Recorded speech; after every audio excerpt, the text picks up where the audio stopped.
Let's get started with the next lesson of this module, Introduction to Segregation of Duties. Segregation of duties is a fundamental building block to manage risk of internal fraud and error by requiring different people to perform different tasks in order to complete a business process. So let's consider a scenario where a user has access to create an invoice in a financial application. In addition, if the same user has access to approve the same invoice, it can result into a financial risk, which is an SOD violation. You can imagine how much risk this can pose to an organization if a disgruntled employee creates the invoices and starts approving them.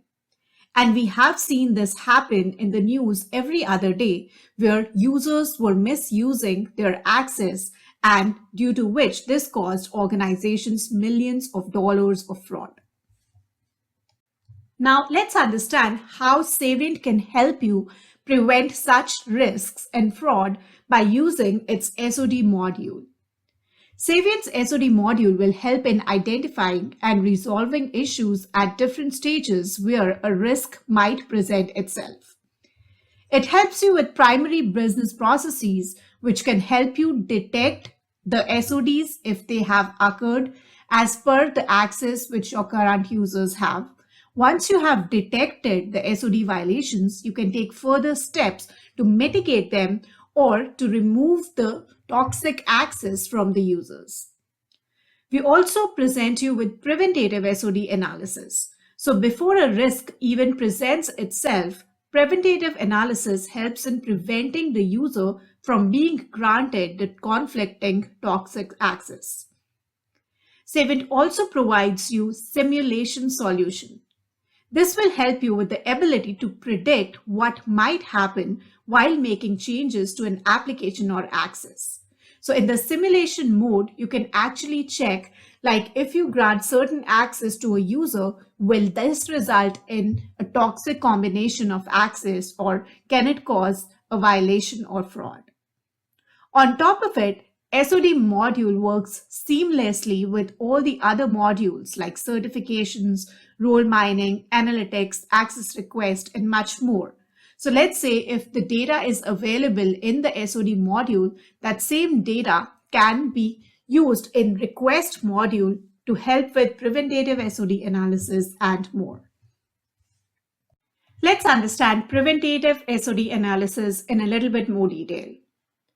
This is a proactive process that ensures the risks defined within a rule set are not violated or mitigating while requesting access via Saviynt.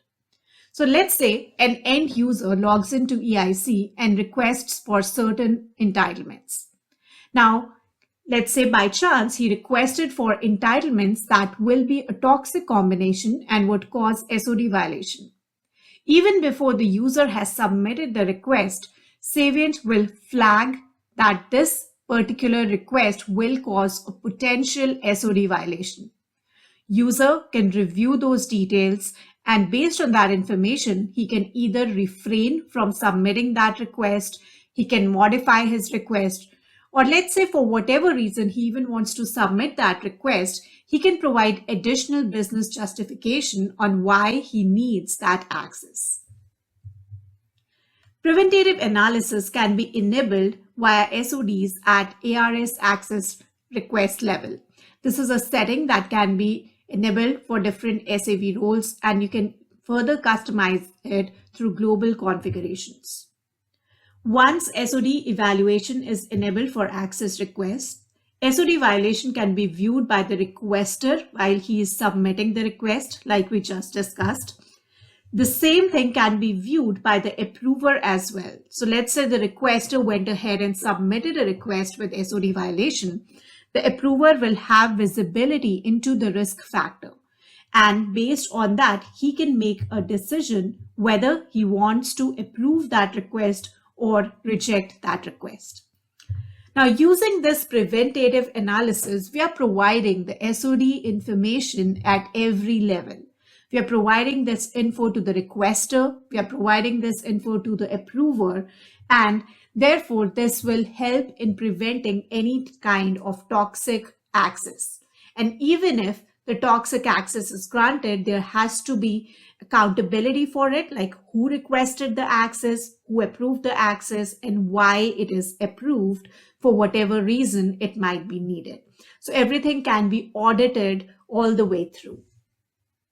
This particular slide outlines the whole preventative SOD process. An end user requests for access. As soon as he has selected the items he wants to request for, a dynamic preventative SOD check happens. This check checks whether there's an SOD violation or not.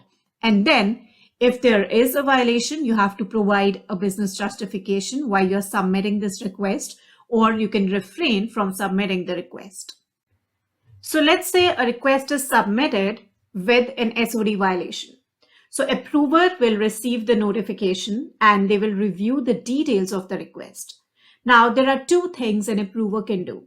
Either the approver can reject this request, or they can accept this request and also associate a mitigating control to it. Now, this mitigating control is kind of an approval process for accepting a request with SOD violation. So they can attach this extra approval that yes, we are accepting this request for a certain period of time and associate this particular mitigating control with it, and the request will be approved. Note that the request will not be granted to the user, the access will not be granted to the user for indefinite period of time. It will only be granted to the user for a specific period of time for which the mitigating control is associated. So the requests that have SOD violation, you can associate a mitigating control with it and assign access to the user for a limited period of time. Now let's understand detective SOD. Detective SOD analysis is a process which is designed in Saviynt to identify conflicts or violations after they have occurred according to the predefined rule sets. Now, let's say you never had SOD solution in place and users were requesting for all kinds of access and the approvals were granted to them. Now you actually want to detect all the users who have this toxic combination of access. That is where detective analysis comes into picture. Risk and compliance team can find the existing violations and monitor these in SOD workbench. Violations can be remediated by removing the conflicting access directly from the SOD workbench. Violations can also be accepted for a limited period of time by associating a mitigating control. Now, we just spoke about mitigating control in the previous slide. Now, there can be scenarios where you might want to grant access to the user for a certain period of time. Maybe this access needs to be granted because the original user or employee is on leave and you want one person to carry out both the activities. So you can grant access to the users for a certain period of time, but we are making sure that we are monitoring that and user can perform the activities in a controlled manner rather than taking advantage of the system or performing any negative tasks that will affect the organization. So in that case, where you want to accept the request, accept the violation, you can associate a mitigating control with it, which will have an end date associated with it, and the access will be automatically revoked from the user after that expiry date reaches. This is an example of detective SOD analysis where an admin can trigger an SOD evaluation job. What this job does is it scans through all the access of existing users, and based on that, it finds all the open violations for the users or accounts who have conflicting access. Once the violations have been found, you can go ahead and take an action on those violations. So all the violations will be open violations in progress. Now, further, you can either remediate those by removing the access from the user and these will be closed, or you can accept them by associating a mitigating control to it. You can also configure a custom workflow specifically for SOD scenarios. Now, let's say a user submits a request which has SOD violation in it, and you want to go through the approval process depending on that. For this particular scenario, you can have an if-else block in your workflow which checks for SOD violations. If there is no SOD violation in the request, it can go through a normal flow. But if there is an SOD violation, you can move it to extra levels of approval, like you can send it to SOD owner for approval or application owner or whosoever you want it to go through. So workflow helps you associating a certain dynamic level of approval for SOD related requests. Now, in case you want to accept the requests related to SOD violations, you can associate mitigating controls with it, like we just discussed. Mitigating controls can be implemented in EIC to mitigate sensitive access or SOD risks. An SOD violation can be accepted for a limited period by assigning a mitigating control. Mitigating control is created and associated with the violation and has an expiry date. And once the expiry date is passed, violation is moved to open state again.